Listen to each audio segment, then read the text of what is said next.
Hello friends, Gurukul vision academy में आपका एक बार फिर स्वागत है। और चलिए आज हम लोग जो जेपीएससी का सिलसिला जो चल रहा है उसमें हम लोग आगे बढ़ते हैं और सीएटी एक्ट एसएमटी एक्ट का जो चैप्टर है जहाँ से 12 प्रश्न होते हैं उस चैप्टर से हम लोग एसएटी एक्ट की शुरुआत कर चुके हैं। और अब तक यूट्यूब पे 3 लेक्चर डिलीवर हो चुका है और आप लोग उसका फायदा भी उठा रहे हैं। तो चलिए हम लोग उसी सेशन को हम लोग आगे स्टार्ट करते हैं और देखते हैं कितना जल्दी से जल्दी इसको खत्म करने की कोशिश करते हैं, क्योंकि देखिए अब एग्जाम का समय बचा नहीं है। ये आनंद फानंद एग्जाम तो लिया जा रहा है, लेकिन ये इस एग्जाम का कोई भी अता पता नहीं है कि कैसे होगा, क्या होगा, इसमें कितने बच्चे क्या परफॉर्म करेंगे, कोई अता पता नहीं। ठीक है, तो चलिए हम लोग उसी सिलसिला को जारी रखते हुए चलते हैं। जितना कम समय में जितना ज्यादा डिलीवर कर सकें और उसको जितना ज्यादा एडॉप्ट करके उसको अपने एग्जाम में परफॉर्म कर सकें। ठीक है, तो चलिए। और एक बस जैसा कि बताया जा चुका है, गुरुकुल विजन एकेडमी की तरफ से फ्री नोट्स तैयार प्रोवाइड कर दिया जाएगा, जो कि आपका नीचे दिया होगा। जैसे कि देखिए इसमें ये दोनों नंबर पे आप कांटेक्ट करके आप नोट्स ले सकते हैं व्हाट्सएप पे। ये जो भी ग्रुप में है, गुरुकुल विजन एकेडमी ग्रुप में है, उनको ऑलरेडी ये नोट्स मिल चुका है और मिल भी रहा है। तो जो पर्सनली को मैसेज या कुछ करके मांग रहे हैं उनको मिल रहा है। तो चलिए, ये फ्री ऑफ कॉस्ट ये नोट्स है और ये कोर्स की हुई इकाई है। और दूसरी बात की हम लोग का बैच शुरू हो चुका है। तो चलिए आप जल्दी जल्दी इनरोल करा के और आप आगे चलें। तो देखिए हम लोग अभी पहले जैसे पिछला लेक्चर को रिवीजन के दौर पर कुछ पीछे जो पढ़ चुके थे उसको भी रिकैप किए थे, लेकिन आज उतना समय नहीं है। तो चलिए हम लोग जल्दी से जल्दी इसको करने की कोशिश करते हैं और इसके बाद आप लोग को आपको सेशन दोस्त है सीएमडी या फिर उसका वीडियो फुटेज मिलेगा आपका। तो चलिए हम लोग बिना समय गंवाए हम स्टार्ट करते हैं। ठीक है, तो अध्याय 4 में आपको पता है कि धारा 27 से लेकर धारा 27 से लेकर आपको 42 तक है। ठीक है, धारा 27 से लेकर 42 तक है। बंजर भूमि और खाली जोत, इसमें क्या दिया गया हमें आपको बताया गया है कि बंजर बंजर भूमि हो या खाली जोत हो, खाली जोत हो उससे संबंधित जो प्रावधान दिया गया है स्थिति में वो आपको 27 से 42 के धारा के बीच में किया गया है। यहाँ पे टाइपिंग मिस्टेक हुआ है नहीं है, लेकिन आपको जो भी नोट्स मिलेगा उसमें ये सब को मेंशन रहेगा, उसके लिए आपको चिंता न करें। ठीक है, तो कभी कभी पूछ देता है कि बंजर भूमि और खाली जोत से संबंधित जो तो बंदोबस्ती जो किया जाएगा वो अध्याय किस में है, अध्याय 4 में है। अध्याय 4 में धारा को कितना से कितना धारा के बीच में इसको मेंशन किया गया है, प्रॉपर धारा 27 से 42 हो जाएगा। ठीक है, तो चलिए लोग आगे बढ़ते हैं। देखिए बंजर भूमि की बंदोबस्ती के लिए, ठीक है, बंजर भूमि में खाली जो होता है उसको हम जल्दी से बस 2 मिनट में समझ लेते हैं। ठीक है, देखिए मान लीजिए कि एक भूमि, ठीक है, एक दूसरी भूमि, ठीक है। तो जब भूमि यहाँ पे है तो मान के चलिए कि बंजर भूमि यानी कि ये अनउपजाऊ भूमि, ठीक है, अनउपजाऊ भूमि, यहाँ पे कोई भी उपजाऊ नहीं होता है। ठीक है, उपजाऊ जैसे मान के चलिए राजस्थान कह दिया है तो क्या है, बंजर भूमि। ठीक है, तो बंजर भूमि यानी जहाँ पे खेती बाड़ी ना हो, उसी उसी ऐसे ही हो, तो उसको हम बंजर भूमि मतलब उपजाऊ ना अनउपजाऊ, तो ये आपका बंजर भूमि। ठीक है, बंजर भूमि। लेकिन अब दूसरा तरफ देखते हैं कि खाली जो क्या है, जोत तो है, ठीक है, ये जोत तो है लेकिन इसका उपयोग नहीं हो रहा। ठीक है, इसका उपयोग नहीं हो रहा। तो जब उपयोग नहीं होते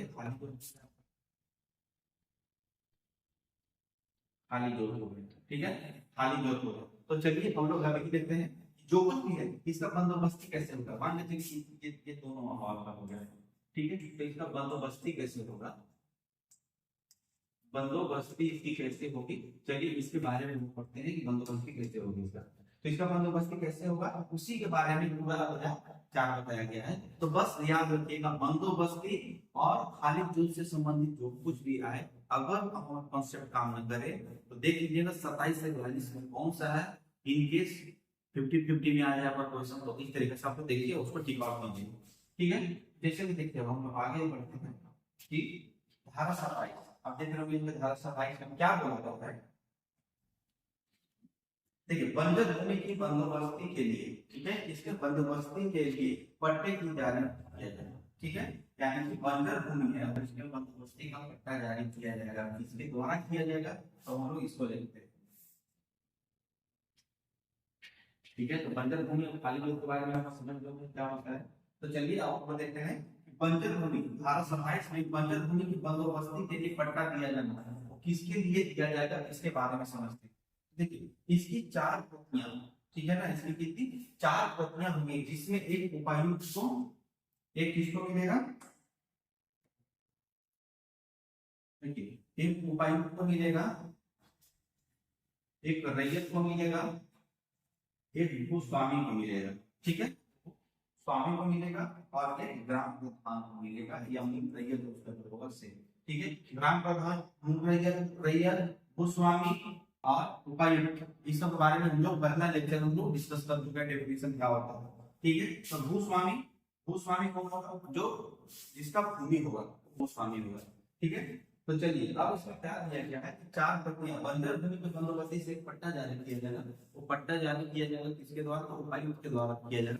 अब उपायुक्त के द्वारा कितनी 4 प्रतियां होंगी, इसमें एक रैयत, एक उपायुक्त के पास हो जाएगा, देखिए एक उपायुक्त के पास हो जाएगा, एक रैयत के पास हो जाएगा, एक जो भूस्वामी है, जो भूस्वामी है उसका हो जाएगा, एक ग्राम प्रधान या मूल रैयत जो कुछ भी होगा उसका हो जाएगा।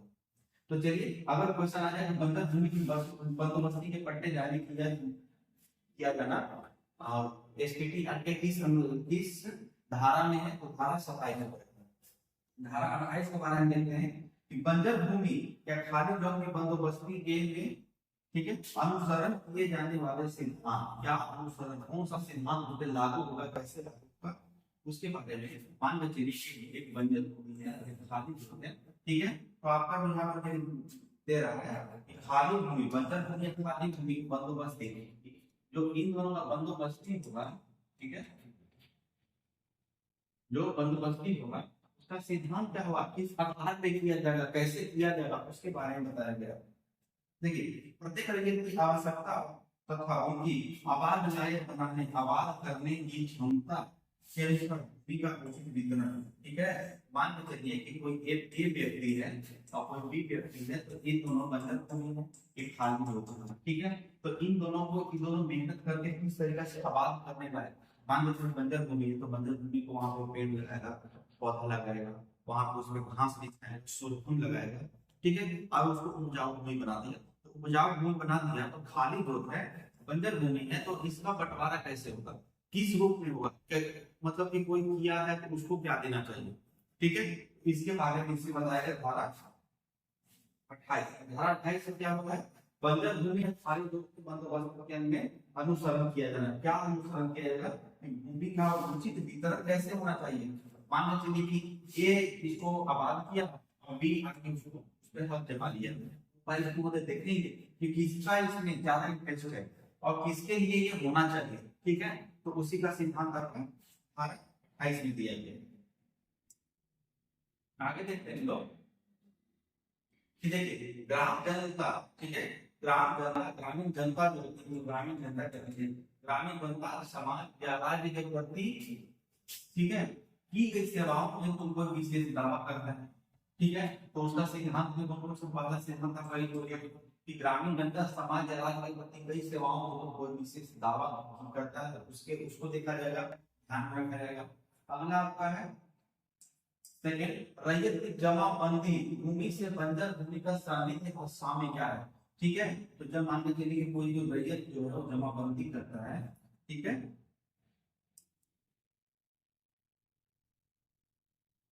ठीक है, जैसे मान के चलिए कोई रैयत है, ठीक है, कोई रैयत जो जमाबंदी, जमाबंदी भूमि को बंजर भूमि का सानिध्य और साम्य क्या है, मतलब उसका सानिध्य क्या था, उसका साम्य का पर्पस क्या था, ठीक है ना, तो उसको भी देखा जाएगा।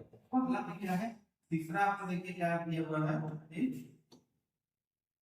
उन भूमिहीन श्रम जीवियों हेतु व्यवस्था जो गांव के वास्तविक अस्थायी निवासी हैं, क्या है, अस्थायी निवासी तथा जिनके संबंध में दर्ज है कि गांव में रहने का, ठीक है। तो ये तीन यानी कि ग्रामीण तथा समाज कोई विशेष दावा करता है उसको देखा जाएगा, ठीक है। बंजर भूमि पे जिसका दावा होना चाहिए उसका सिद्धांत क्या है, किस तरीके से बंजर भूमि और खाली जगह को मतलब उसका पट्टा दिया जाएगा या उसका बंदोबस्ती किया जाएगा, तो उसके लिए कितना पॉइंट है, 3 है। तो आप इसमें 3 आपको याद रखिएगा, क्या कि ग्रामीण जनता समाज या राज्य के प्रति की गई सेवाओं को विशेष दावा।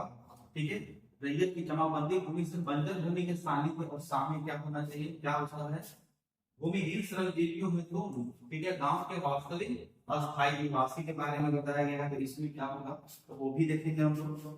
ठीक है, तो ये 3 पॉइंट आपका हो गया 28 का, ये आप लोग देखेंगे, बस इतना याद नहीं रखने की जरूरत है। ठीक है, अगर इंग्लिश क्वेश्चन पूछो तो याद रखना है, लेकिन आप लोग को ये चीज याद रखना होगा, आप लोग को ये याद रखना होगा कि बंजर भूमि या खाली लोक भूमि के बंदोबस्ती में अनुसरण किए जाने वाले सिद्धांत क्या है। ठीक है, क्या है ना सभा सिद्धांत क्या है, ये याद रखना। ठीक है, आगे देखते हैं हम लोग, धारा 29 क्या बोल रहा है, धारा 29, उपायुक्त की स्वीकृति के बिना जोत की बंदोबस्ती नहीं किया जाएगा। ठीक है, बिना उपायुक्त की स्वीकृति के बंदोबस्ती नहीं होगा। मान के चलिए कि कोई ए रैयत है, ठीक है, कोई ए व्यक्ति है, ठीक है, और ये कोई बी है, ठीक है, तो मान के चलिए कि किसी के अंतर्गत, मान के चलिए ये जो व्यक्ति है इसके अंतर्गत एक बड़ा सा जोत है, ठीक है, एक बड़ा सा जोत है, ठीक है, अब ये चाह रहा है कि ये इसको दे दे, ठीक है, ये जो है बी को दे दे, तो क्या ए बी को दे सकता है, बंदोबस्ती कर सकता है, ये बंदोबस्ती नहीं होगा। ठीक है, डायरेक्ट ए बी को बंदोबस्त नहीं करेगा, जैसे मूल रैयत है बंदोबस्त नहीं करेगा, जमींदार है बंदोबस्त नहीं करेगा, भूस्वामी है नहीं करेगा, बंदोबस्ती कौन करेगा, उपायुक्त करेंगे। कौन करेगा, उपायुक्त। उपायुक्त स्वीकृति के बिना जोत का बंदोबस्ती नहीं होगा। देखिए, कोई मूल रैयत प्रधान या ग्राम प्रमुख उपायुक्त के लिखित पूर्व स्वीकृति के बिना अपने साथ या किसी मूल रैयत के साथ कोई बंजर भूमि का बंदोबस्ती नहीं कर सकता है। ठीक है, देखिए यहाँ पे कि नहीं कर सकता है, वो बंदोबस्ती अपने से नहीं कर सकता जब तक कि उपायुक्त की पूर्व लिखित पूर्व स्वीकृति नहीं मिल जाती है। ठीक है, तो बस यही हो गया। ठीक है, आगे भी आपका धारा 30 में क्या दिया गया है, देखिए धारा 30 में बंदोबस्त के उद्देश्य से किसी खाली जोत का उप विभाजन नहीं किया जाएगा। ठीक है, देखिए बंदोबस्त के उद्देश्य से किसी खाली भूमि का जोत का उप विभाजन नहीं किया जाएगा। क्या होगा, विभाजन किया जा सकता है, उसका उप विभाजन नहीं किया जाएगा कि बंदोबस्ती के उद्देश्य से ही होगा, नहीं, बंदोबस्ती के उद्देश्य से नहीं होगा।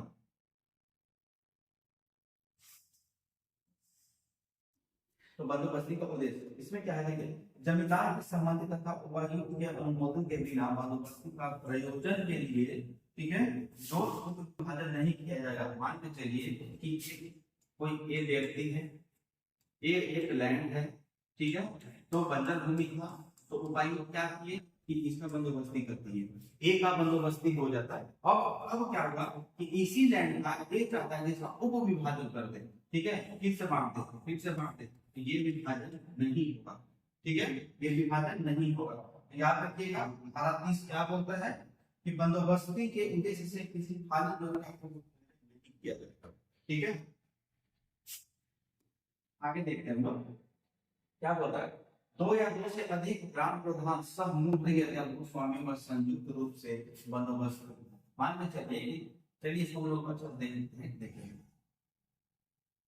देखिए संयुक्त रूप से बंदोबस्ती नहीं की गई हो और उपायुक्त के यहाँ कुछ आपत्ति दर्ज करे तो उपायुक्त बंदोबस्ती को रद्द या अनुमानित कर सकता है। इसका मतलब क्या है कि देखिए संयुक्त रूप से बंदोबस्ती नहीं की गई, ठीक है, अब मान के चलिए कि ग्राम प्रधान है, सब मुहैयत है, भूस्वामी, ठीक है, इस संयुक्त रूप से इन तीनों ने क्या किया कि एक बंदोबस्ती करा दी। ठीक है, एक बंदोबस्ती करा दी, ठीक है, बंदोबस्ती हो गया।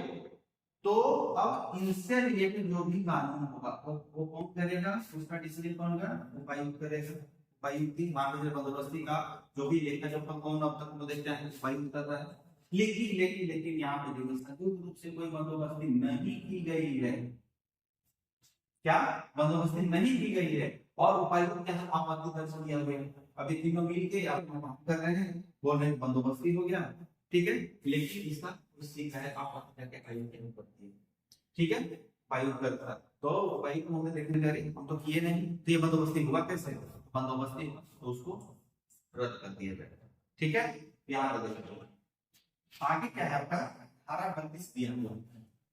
धारा 32 में क्या है, बंजर भूमि, ठीक है, धारा 32 में दिया गया है बंजर भूमि तथा खाली जगह की बंदोबस्ती के विरुद्ध उपायुक्त के पास आपत्ति, इसके पास उपायुक्त के पास आपत्ति, खाली बंजर भूमि है, खाली जगह की बंदोबस्ती हो जाता है, ठीक हो जाता है, उसके विरुद्ध आपत्ति करना है तो कहां जाएंगे, तो आप उपायुक्त महोदय के पास जाएंगे। इसमें क्या होता है देखिए, यदि कोई व्यक्ति ग्राम प्रमुख या मूल रैयत, कौन, ग्राम प्रमुख, मूल रैयत या जमींदार, ठीक है, कि बंजर भूमि या खाली जोत को बंदोबस्त करने या बंदोबस्त अस्वीकार करने का क्रिया से शुभ हुआ हो तो जिस व्यक्ति को बंदोबस्ती अस्वीकृत की गई उसके 1 वर्ष के भीतर उपायुक्त में आवेदन किया जा सकता है, ठीक है।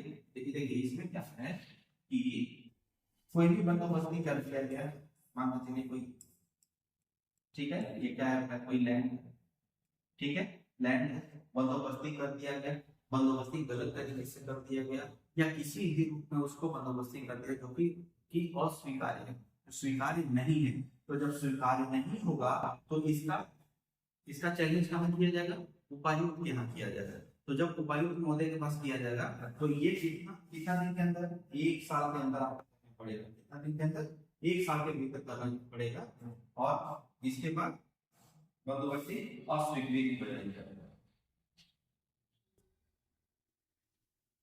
ठीक है।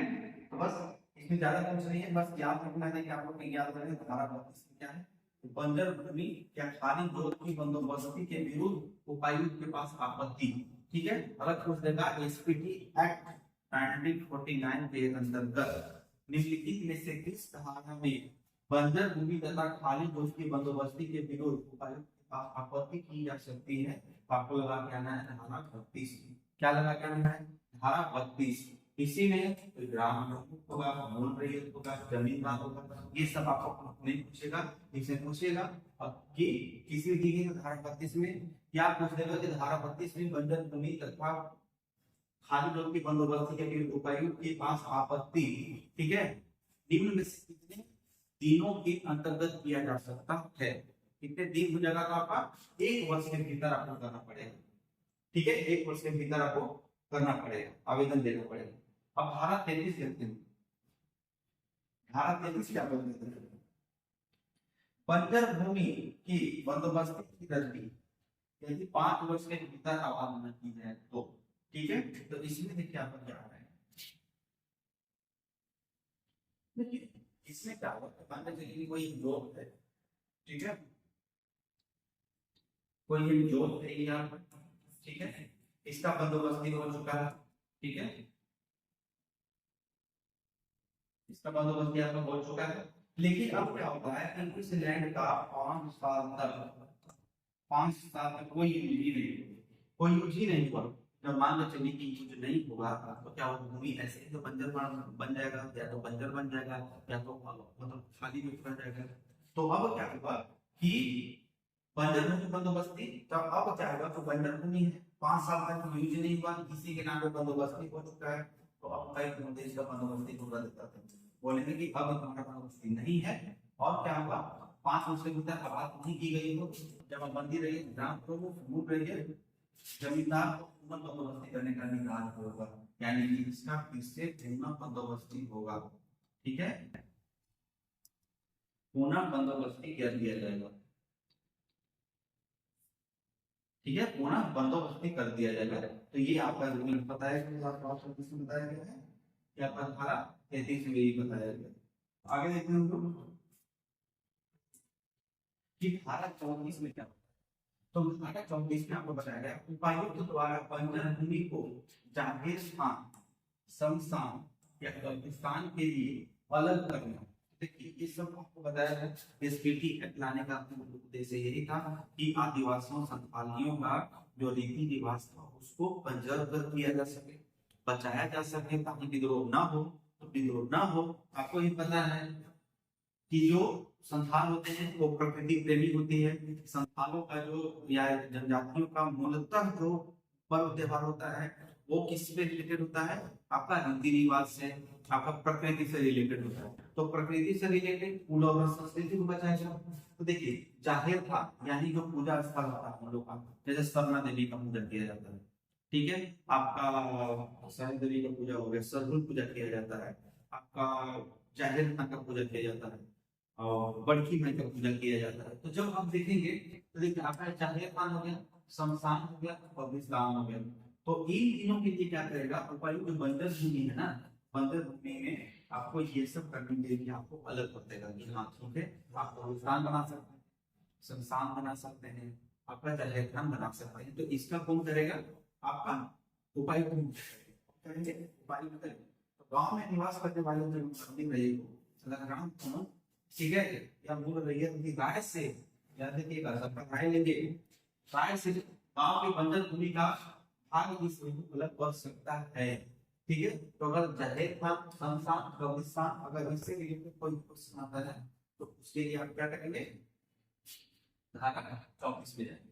ठीक है, आगे देखते हैं धारा 35 क्या बोलता है। देखिए सिंचाई के लिए जलाशय तथा आदि का आबाद नहीं किया जाना। ठीक है, आबाद नहीं किया जाना, इसका मतलब क्या बोल रहा है?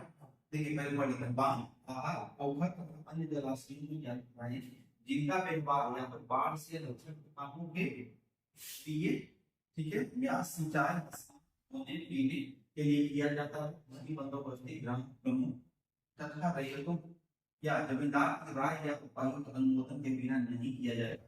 यानी कि मान के चलिए सिंचाई मतलब जो कुछ भी मतलब सार्वजनिक, ठीक है, सार्वजनिक यानी कि आप कह सकते हैं कि पब्लिक प्रॉपर्टी। तो पब्लिक प्रॉपर्टी अब अगर जाकर उसका कोई बंदोबस्त करना चाह रहे हैं, ये बंदोबस्ती नहीं होगी, ये बंदोबस्ती नहीं होगी। लेकिन इनकेस अगर ये बंदोबस्ती करनी है तो आपको वहां पे क्या करना पड़ेगा? ठीक है, देखिए कोई मान लीजिए कि एक नदी का फ्लो, ठीक है, और आगे में बहुत पूरा आबादी है, ठीक है, अब ये नदी के पानी ऐसे यहाँ से पार हो रही है, ठीक है, यहाँ से पार हो, लेकिन अब ऐसा था कि पूरा बाढ़ आ रहा है, एरिया पूरा बाढ़ आ रहा है। अब ये बाढ़ आया तो पानी से फंस जाएगा नदी में, ठीक है, अब ये पानी नदी में जाएगा तो क्या होगा? उसका धारा तो यहाँ है, लेकिन ये धारा कभी कभी फ्लो होकर देखते हैं ये गाँव में बाढ़ आ रहा है, ये गाँव में बाढ़ आ रहा है। तो अब इन केस में ये बांध जो बनाया जा रहा है तो बाढ़ से रक्षा करने के लिए यहाँ पर डैम बनाते हैं, यहाँ पर लोग क्या कर दिए? डैम बना दिए और यहाँ पे बांध बना दिए। तो बांध क्या करेगा? रक्षा करेगा। एक ही समझ में आ गया। दूसरा देख,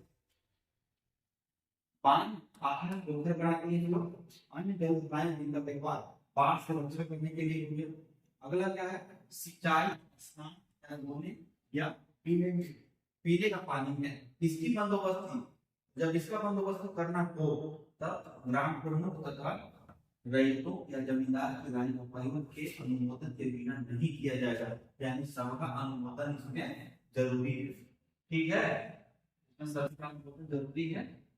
तो आपको इतना नहीं पूछे, अगर क्वेश्चन अगर पूछना भी होगा तो आप देखें प्रीवियस ईयर का क्वेश्चन देख सकते हैं, उसमें अगर पूछना होगा तो बोलते हैं हम टाइप करते हैं, ठीक है, एसपीटी एक्ट 1949 पर आप हिंदी में लिखेगा, एसपीटी एक्ट के अनुसार सिंचाई के लिए जलाशय या धाराओं आदि का आबाद नहीं किया जाना, ठीक है, इस धारा के अंतर्गत है। धारा का 35 हो जाएगा, धारा 35 हो जाएगा। ठीक है, अब हम लोग आते हैं नेक्स्ट पे। ठीक, अब धारा 36 यहाँ पे दिया गया है, ठीक है, हम लोग धारा 36 देखते हैं कि गांव की सीमाओं, शमशानों, कब्रिस्तानों, सिविल स्थलों, सीमा चिन्ह स्थलों या सार्वजनिक पद, ग्राम मार्गों, जाहिर स्थान या अन्य पूजा स्थल पर हो। ठीक है, तो क्या होगा? आपका कोई भी ऐसा बंजर भूमि या खाली जगह, ठीक है ना, खाली जगह तो कहाँ पे हो? आपका गांव की सीमा पर हो, शमशान में हो, कब्रिस्तान पे हो, सिविल स्थल पे हो या सीमा चिन्ह या सार्वजनिक ग्राम मार्गों, जाहिर स्थान, अन्य पूजा स्थल पर हो, तो क्या इसका बंदोबस्त किया जा सकता है? बंदोबस्त किया जा सकता है। तो इसका हम लोग इसका बंदोबस्ती किया जा सकता है, लेकिन इसमें कब किया जाएगा कि उपायुक्त इसका निर्णय करेंगे, इसका उपायुक्त निर्णय करेंगे, ठीक है। उपायुक्त निर्णय करेंगे कि इसका बंदोबस्त किसको किया जाना चाहिए, किस किस से सलाह लेना है, जैसे जमींदार हो गए, स्वामी हो गए, रैयत हो गए, ठीक है। तो इन सबसे क्या होगा, इन सबसे आपका लेकर सलाह लेकर उसका बंदोबस्ती किया जा सकता है। लेकिन अगर कोई ऐसे ही बंदोबस्ती करते, ठीक है, और अगर उसका बंदोबस्ती हो भी जाता है तो उसका आवेदन किसके पास वो देंगे, आयुक्त के पास देंगे। कितने साल के अंदर देंगे, 1 साल के अंदर देंगे, और उसको रद्द करा सकते हैं, ठीक है। तो यहाँ पर हम देखें धारा 37 का क्या बोला था, धारा 37, ठीक है। रैयत का मवेशी चराने का अधिकार, यानी कि रैयत जो है उसका मवेशी रखते हैं, तो उसका क्या होगा, कैसे उसका अधिकार, चराने का अधिकार क्या होगा, ठीक है। गांव के सभी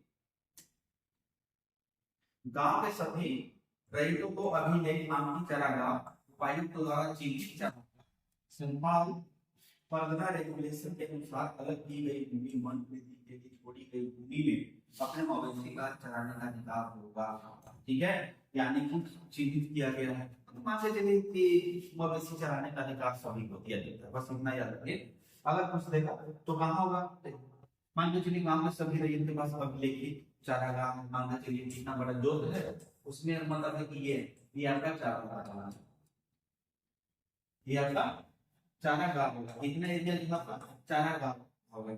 उपायुक्त ने इसको चिन्हित कर दिया कि हाँ भाई ये चारागाह होगा। संथाल परगना रेगुलेशन एक्ट, ठीक है, तो इसके अंदर करके निर्धारित है कि हाँ ये चारागाह होगा, ठीक है। तो मतलब ये पूरा के पूरा एरिया है ना वो चारागाह के लिए छोड़ दिया गया है। तो चारागाह के लिए छोड़ दिया गया तो भैया यहाँ पे अपना मवेशी को चरा सकता है, हाँ चला सकता है। तो ये आप बस इतना ही इसमें दिया गया है और कुछ नहीं, ठीक है।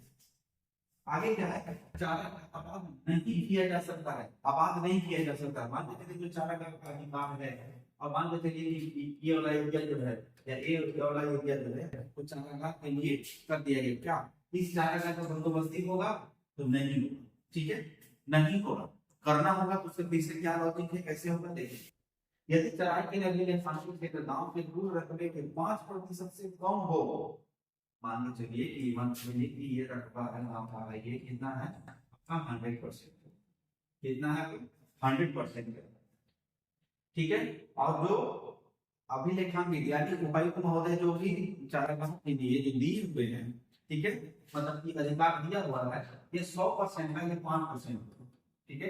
अगर 5% से कम हो, 5% से कम हो और ज्यादा हो, तो 5% से कम हो तो उपायुक्त, जमींदार, ग्राम प्रमुख या निम्न रैयत की राव से गांव की बंजर भूमि का समुचित क्षेत्र सिंचाई के लिए अलग कर दे सकता है, ठीक है। मतलब कि चारागाह आबाद नहीं किया जाएगा, ठीक है। अगर 5% से कम है तो ये वाला जो एरिया है वो चारागाह के लिए अलग कर दिया जाएगा, बंजर भूमि का वो समुचित से चराई के लिए अलग कर दिया जाएगा, अलग कर दे सकता है।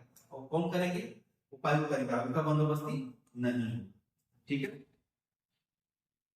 आगे क्या है, देखिए फ्रेंड ये वीडियो थोड़ा सा कम समझाते हुए और ज्यादा जल्दी समय में करवाने की कोशिश किया जा रहा है, उसके पीछे कारण नहीं है, बस 10 से 15 दिन का बच्चा है।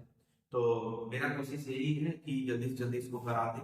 आप लोग तो पढ़ ही चुके होंगे, बस एक रिकैप करवाया जा रहा है, लास्ट में रिवीजन टाइप से किया जा रहा है। सीएलटी जब हम बोलेंगे तो सीएलटी में भी बस इसी तरीके से थोड़ा धारा को थोड़ा समझते हुए हम जल्दी लिख लेंगे। और अभी कोशिश कीजिए से ज्यादा आप का जो सीएलटी एसपीटी है उसका मॉक टेस्ट लगाइए, जितना भी जो बुक्स हैं मार्केट में उसको लेकर लगाइए, और ज्यादा से ज्यादा यहाँ पर रट्टा मारने की कोशिश कीजिए, रट्टा मारने की कोशिश कीजिए कि धारा में इसमें क्या है, इसमें क्या है, इसमें क्या है।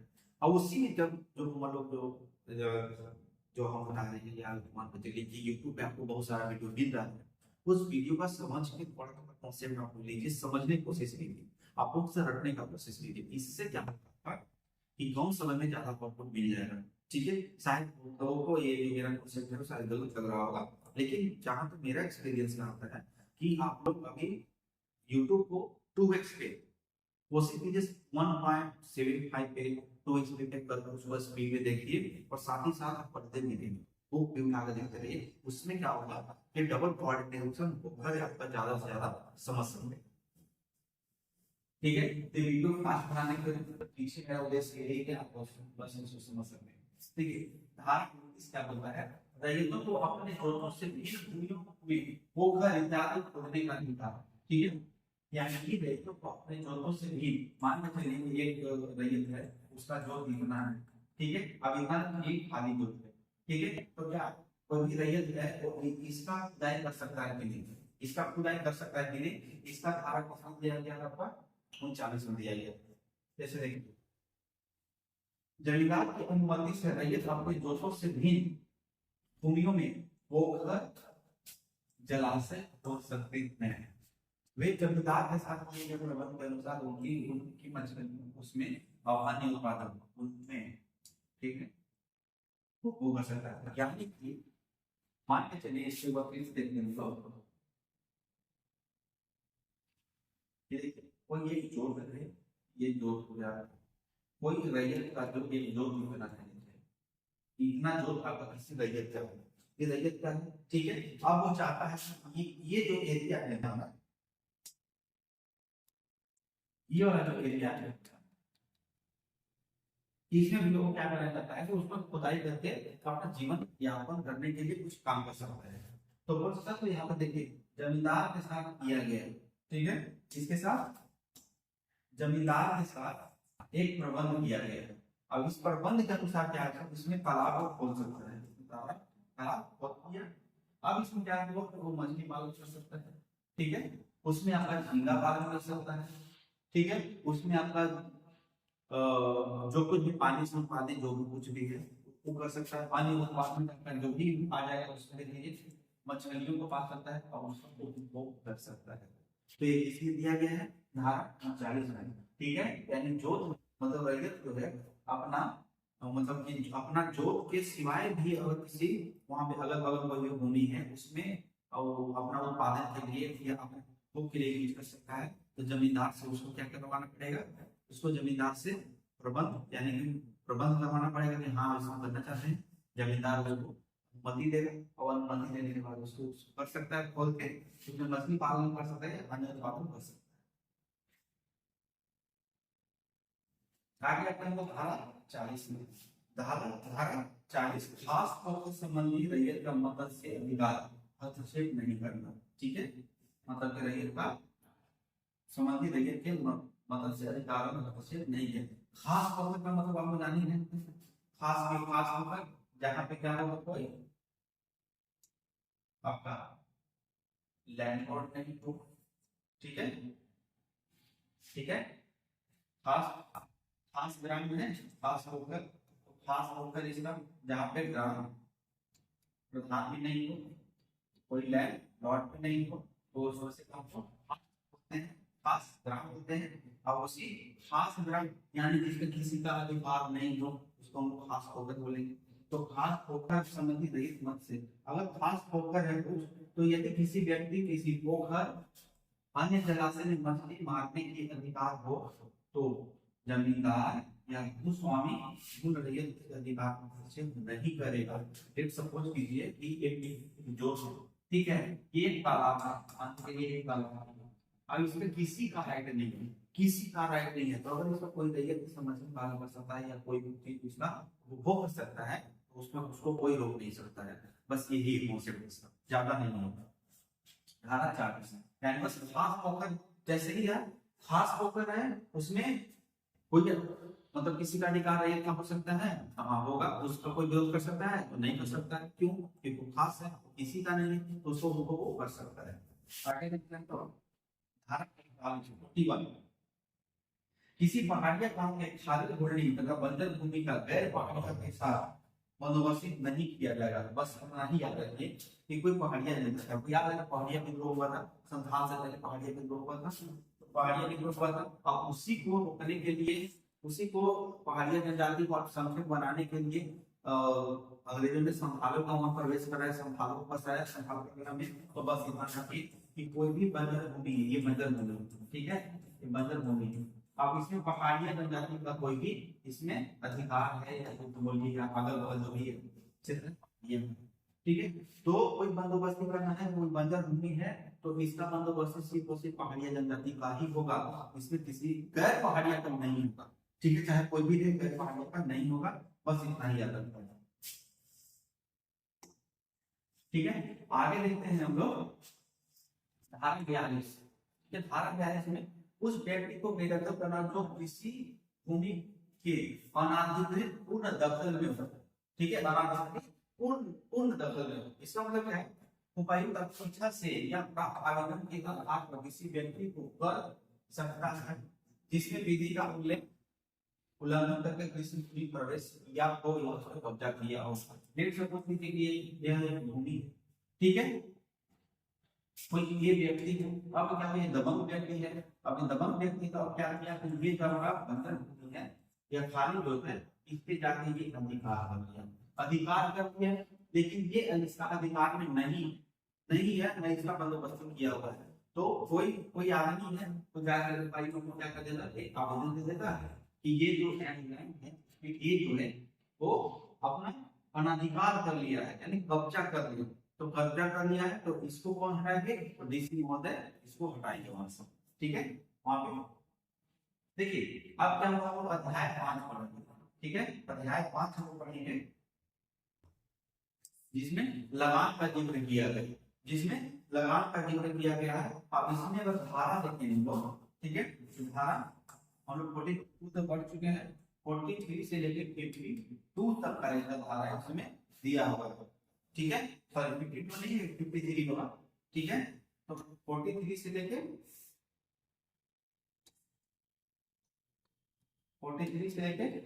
53 तक का धारा इसमें दिया गया है, इसमें अध्याय 5 में दिया गया है। ठीक है, तो चलिए हम लोग जल्दी से लगान के बारे में देख लेते हैं कि कैसे, हम तो जान ही रहे हैं कि लगान होगा कैसे होगा। ठीक है, देखिए इसमें क्या है कि ठीक है, जींस मतलब वस्तु होता है जींस। ठीक है, में लगान नहीं किया जाना। ठीक है, लेट सपोज इसका मतलब क्या है कि जमींदार जो होता है लगान पाने का अधिकार नहीं होगा। इसमें क्या बोला जाता है, देखिए इसमें आप समझ जाते हैं तो आगे कही जाते हैं। देखिए मान के चलिए कोई रैयत है, ठीक है, रैयत है,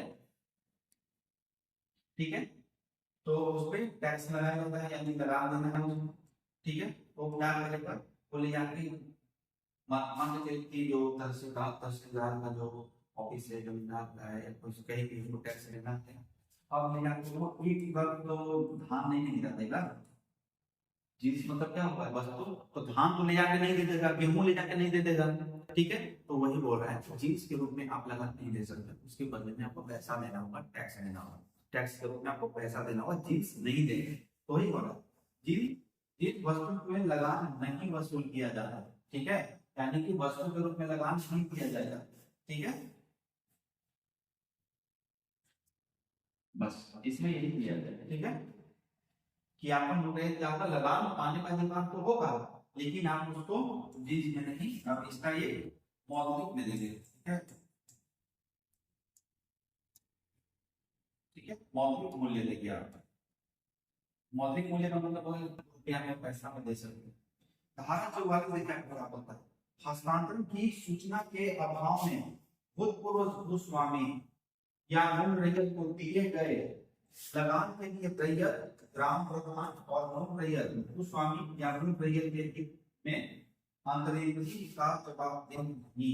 ठीक है, अंतरिक्ति का जवाब दे नहीं, यानी यहाँ पे आप देखिए कि मूल भूस्वामी या मूल रैयत के हित में अंतरिक्ति का जवाब दे नहीं। देखिए इसमें क्या है, तो आगे समझते हैं। देखिए इसमें क्या बोला गया है कि किसी भूस्वामी या मूल रैयत का हित अधिकार हस्तांतरण होने पर कोई रैयत, ग्राम प्रधान कंप्यूटर हस्तांतरण के बाद लगा देने को उत्तरदायी नहीं होगा। ठीक है, तो इसमें क्या बोलते हैं, मान लीजिए कि कोई ए रैयत है, कोई बी रैयत है और कोई सी है। लेट्स सपोज ये ए बी सी तीन आदमी। ठीक है, पहले क्या था, ए का जमीन था, सी जो है उसको दे रहा है, टैक्स दे रहा था, यानी भूस्वामी या मूल रैयत का हित अधिकार हस्तांतरित हो जाता है। अब क्या होता है कि ए जो है वो बी को हस्तांतरण कर दिया, ये जमीन किसको दे दिया, बी को दे दिया, लो भैया अब तुम लो, ठीक है दे दिए, यहाँ समझ हो गया। और कोई रैयत ग्राम प्रधान या मूल रैयत अन्य हस्तांतरण के बाद लगान देने की जरूरत ही नहीं होगा, ठीक है। अब ये दे दिया, अब ये लगान किसको ही दे रहा है, ये हस्तांतरित कर दिया, इसको इसको पता ही नहीं था, तो जब ये दे दिया अब बोला कि नहीं और तो मेरे पास जमीन है ना तो तुम हमको लगा दो, लेकिन ये ऑलरेडी इसको दे चुका था, तो अब ये इसको देने के लिए उत्तरदायी नहीं हुआ, ठीक है। सी बी को नहीं देगा, क्यों, क्योंकि सी ए को ऑलरेडी दे चुका है, बस इसमें यही दिया गया है।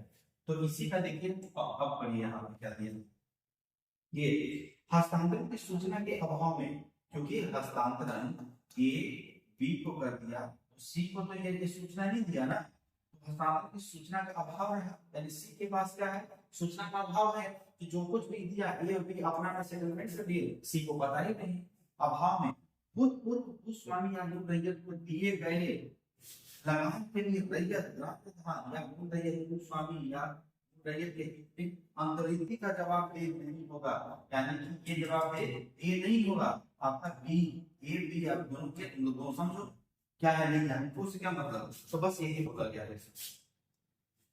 धारा देखिए 45 में आपको लगा डाक मनी ऑर्डर द्वारा लगान की चुकौती, मान के चलिए कि लगान चुकाना है, लगान चुकाना है तो बताइए क्या एक प्रावधान मनी ऑर्डर जा सकता है, आप समझ में आया, नहीं जा सकता है, इसीलिए क्या बोला गया है आपका धारा देखिए,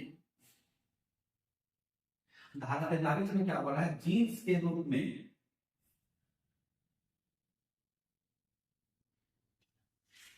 जींस के रूप में वसूली नहीं किया जाएगा, वसूल नहीं होगा, ठीक है। अब इसी का जब देखेंगे हम लोग कि मनी लगान की चुकौती, ठीक है, यानी कि मान के चलिए कि कोई रैयत है तो क्या वो बार क्या मान के चलिए कि 200 किलोमीटर शहर दूर है, वहां पे लगान के चुकता होता है, तो क्या वहां पे हो सकता है वहां पर 200 किलोमीटर मतलब कि हर महीना 2 महीना में जाना पॉसिबल है तो नहीं, तो उसके लिए व्यवस्था किया गया कि जो भी लगान होगा ना उसको आप मनी ऑर्डर कर दीजिए, ठीक है, डाक मनी ऑर्डर कर दीजिए, आप उससे हमको टैक्स मिलेगा, यही बात बोला गया है। अब क्या बोला है, रैयत द्वारा अपने जमींदार ग्राम प्रमुख धनोदय को लगान चुका सकता है, किससे, मनी ऑर्डर के द्वारा, ठीक है। हाँ 45 क्या है, मनी ऑर्डर के द्वारा।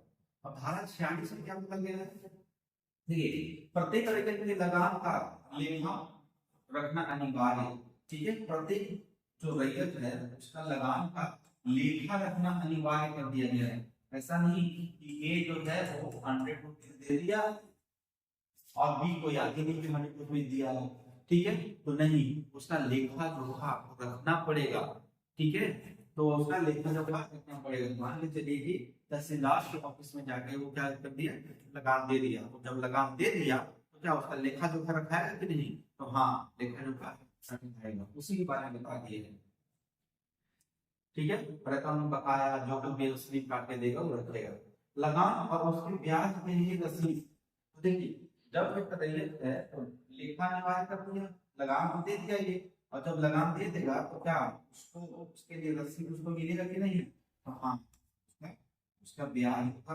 लगान, तो जब ये जाके जमा किया, चलिए हम यहाँ से समझते हैं।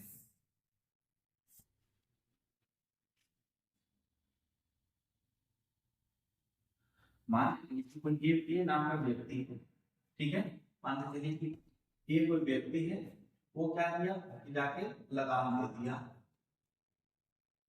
लगान दे दिया या ब्याज दे दिया, ठीक है, लगान या ब्याज दे दिया, तो लगान का ब्याज दे दिया, ये मनी ऑर्डर भी कर सकता है, खुद से जाके जमा दे सकता है, तो क्या तो ये लगान या ब्याज दे दिया, इसमें आपका धारा 46 में, ठीक है, तो लगान दे दिया कौन सा आपका धारा 45 धारा 45 में मनी ऑर्डर कर दिया, जब मनी ऑर्डर कर दिया तो एक बार ब्याज दे दिया, ब्याज दे दिया, तो इसमें क्या होगा, इसका लेखा जोखा निकालेगा,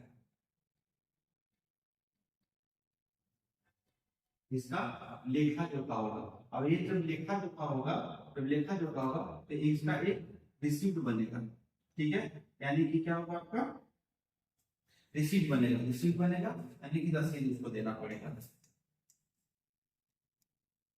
इसको रसीद देना पड़ेगा। यानी कि ये क्या किया, लगान ब्याज दिया दिया, उसका लेखा जोखा भी होगा, लेखा जोखा होगा, रसीद होगा। यानी कि यहाँ पे लगान दिया मनी ऑर्डर से 45 46 आपका लगान का लेखा जोखा हो गया 46 में, और 47 में आपका रसीद उसको देना होगा, और रसीद मिलेगा। आगे क्या है, धारा 48 कौन सा है, धारा 48 रसीदों एवं लेखों का प्रपत्र। ठीक है, रसीदों एवं लेखों का प्रपत्र राज्य सरकार प्रस्तुत करेगी। देखिए सभी उचित लेखों का विवरण एवं रसीदों का प्रपत्र राज्य सरकार तैयार कराएगी और इसे सभी अनुमंडल कार्यालय में रखेगी। ठीक है, प्रमाण के चलिए कि कोई भी लगान मिला, उसको लगान दिया, कितना लगान मिला, मान लीजिए कितना लोग लगान दे दिया, कितना लोग दिया, ठीक है, नहीं दिया है, कितना कितना लगान बकाया है, कितना पेड हो चुका है, कितना पेनाल्टी है, ठीक है, कितना पेनाल्टी है, कितना टैक्स है, ठीक है, तो ये सब का लेखा कौन तैयार करेगी, राज्य सरकार, और राज्य सरकार तैयार करके कहाँ भेजेगी, अनुमंडल कार्यालय भेजेगी। लोग एक अनुमंडल मान के चलिए कि कोई भी एक अनुमंडल हो, ठीक है, तो उस अनुमंडल में अनुमंडल पदाधिकारी को ऑफिस भेज दिया जाएगा, वहां पे दिया जाएगा कि हाँ चलिए अब आप लोग इसको पूरा कीजिए, इसका क्या है आगे का प्रोसेस स्टार्ट कीजिए। उसी तरीके से आगे क्या है, धारा 49 क्या होता है, लगान जोतों पर प्रथम प्रभाव होगा, लगान जोतों पर प्रथम प्रभाव होगा, यानी यहाँ रैयत का जोत हस्तांतरित हो, जोत का लगान जोत का प्रथम प्रभाव होगा। यदि जोत या जोत का कोई भाग बकाया लगान के साथ बिक्री कर दिया जाता है तो बिक्री के पूर्व तक रसीद लगान से मुक्त रहेगा। ठीक है, यानी कि मुक्त रहेगा। इसमें ही बोला गया कि पहले जब कोई भी जोत का हस्तांतरित कर दिया जाता है तो जोत का लगान प्रथम प्रभाव होगा। ठीक है, जोत का लगान उसको दिए देना जाना, तो प्रथम जिस तरीके से जिसके पास है उसी को लगान दिया जाएगा, उसका बकाया लगान जो होगा उसके साथ बिक्री दिया जाएगा। ठीक है, बिक्री के पूर्व तक खरीदार लगान का के मुक्त रहेगा। बिक्री तक मान के चलिए कि कोई भी है, ये व्यक्ति है, ठीक है ना, वो अपने जमीन को के बेच दे रहा है, बिक्री कर दिया है, तो खरीदार लगान से मुक्त रहेगा। यानी कि इसके ऊपर कितना लगान है, मान लो कि 100 रुपया लगान है, ए के पास 100 रुपया लगान, अब ये नहीं चुका पा रहा है, अब क्या हुआ, इससे लेके किसी और को जमीन बेच दिया गया, बी को बेच दिया गया, तो क्या ए के पास 100 रुपया था, अब ये इसको बेच दिया, ठीक है, तो क्या ये 100 रुपया बी चुकाएगा, तो नहीं, ये बी चुकाएगा नहीं चुकाएगा बिल, तो वही इसमें बताया गया। ठीक है, अब धारा 50 देखिए, विशिष्ट प्राथमिक से लगान में कमी। ठीक है, यानी विशिष्ट प्राथमिक से लगान में कमी। ठीक है, जैसे कि देखिए किसी भी जो मिट्टी हम बालू पड़ गया, उपज में अस्थायी रूप से कम उपज हो गया, अकाल पड़ गया, सूखा पड़ गया, ठीक है, तो इस कंडीशन में क्या जो लगान जो दिया जाता है क्या वही लगान दिया जाएगा, किसान वही लगान देंगे, नहीं, उसमें कमी किया जा सकता है, बस ये धारा 50 में बताया गया है। ठीक है, अब क्या है, ऐसी जोत का जमींदार नोटिस देने पर 6 माह के अंदर सिंचाई संबंधी व्यवस्था करने में समर्थ हो। ठीक है, तो मान लीजिए कि लगान में कभी कब किया जाता है, तो देखिए उसका आपका दो इसमें प्रोविजन दिया गया है, इस दो प्रोविजन के तहत ऐसी जो जमींदार नोटिस देने पर 6 महीने के अंदर सिंचाई व्यवस्था करने में समर्थ रहा, 6 महीने के अंदर सिंचाई व्यवस्था नहीं हुआ है, तब क्या होगा, लगान में कमी कर दिया जाएगा। दूसरा क्या है, वर्तमान चालू रहने की अवधि के भीतर प्रमुख खजाना का स्थानीय मूल्य यदि कीमती और अस्थायी खातों से गिर जाए, मान के चलिए कि आलू आलू आलू सब खरीदे, ठीक है, आलू 80 आलू है, आलू कितना कैसे बिक रहा था, तो आपका आलू आपका 15 रुपए केजी बिक रहा है। ठीक है, ठीक है, लेकिन ऐसा कोई कारण आ जाता है, आपदा आ जाता है, कुछ भी आ जाता है, आपका 3 रुपए केजी बिकता है, कितना का कमी हो गया, 12 रुपए का, लेकिन जो टैक्स लग रहा था तो 15 केजी पे लग रहा था, लेकिन 12 रुपए का लॉस हो गया, तो क्या अभी भी 15 केजी पे ही लगान लगेगा, तो नहीं, अब क्या होगा, उस स्थिति में लगान कम कर दिया जाएगा, बस यही बताया गया इसमें।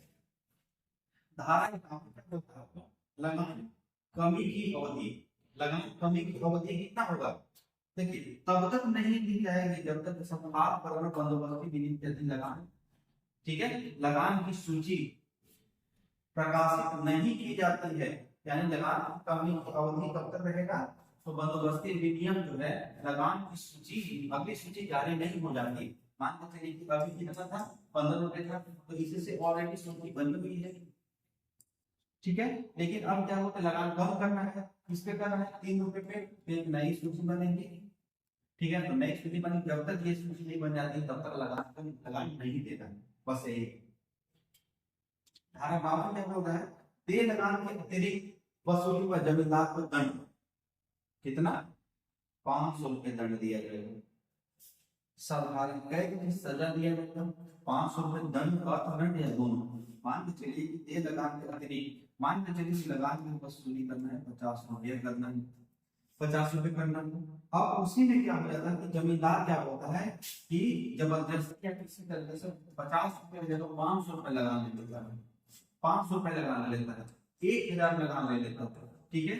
तो अतिरिक्त हुआ ना, यानी इसमें कितना 450 अतिरिक्त हो गया, अब इसमें 950 अतिरिक्त हो गया, और जब 950 अतिरिक्त हो गया तो इतना पैसा ज्यादा जा रहा है ना, तो इसी पैसा, इतना पैसा जब ले लिया तो शिकायत भाइयों के पास कर दिया जाता है, तब क्या हुआ कि जो जमींदार साहब क्या होगा, दंड मिलेगा, दंड की भागीदारी, ठीक है।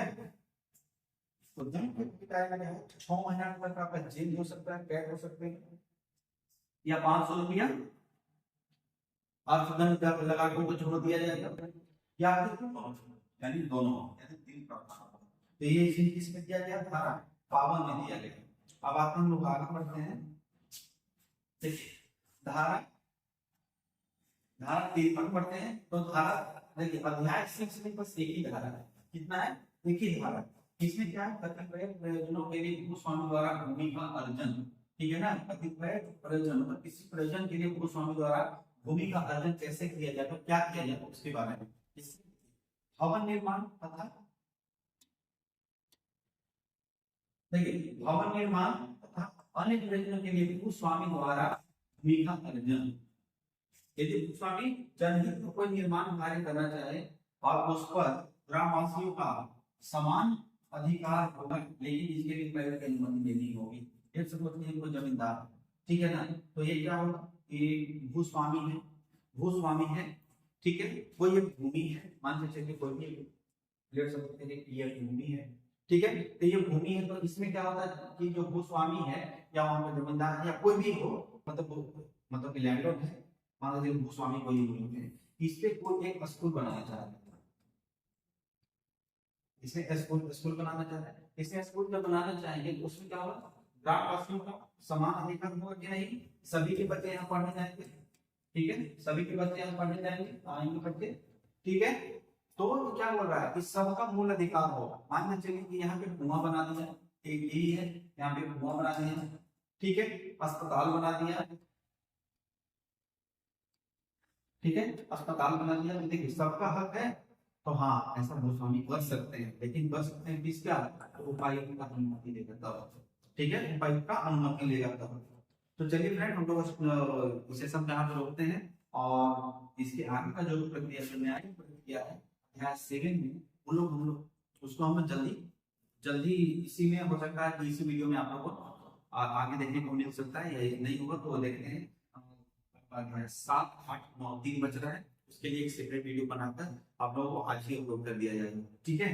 तो चलिए हम लोग यहाँ पर सेशन को रोकते हैं, आप लोग ज्यादा से ज्यादा रिवीजन को फोकस करें, और जैसा कि आप लोग देखे होंगे इसके पिछले वीडियो में कितना बेहतर तरीका से और मतलब बहुत होलिस्टिक अप्रोच को लेकर समझाया गया था, लेकिन आज नहीं समझाने के पीछे कारण यही है कि सिलेबस बहुत बड़ा है, किसी के पास इतना टाइम नहीं है कि ज्यादा से ज्यादा बड़ा लंबा वीडियो देखें या कुछ भी हो। जल्दी से जल्दी आप लोग इसको रिकैप करें, ज्यादा से ज्यादा इसको देखें, और जल्दी से आप लोग सिलेबस कवर करें और एग्जाम में जाकर परफॉर्म करें। तो चलिए हम लोग इस सेशन को यहीं रोकते हैं, तो थैंक यू, धन्यवाद।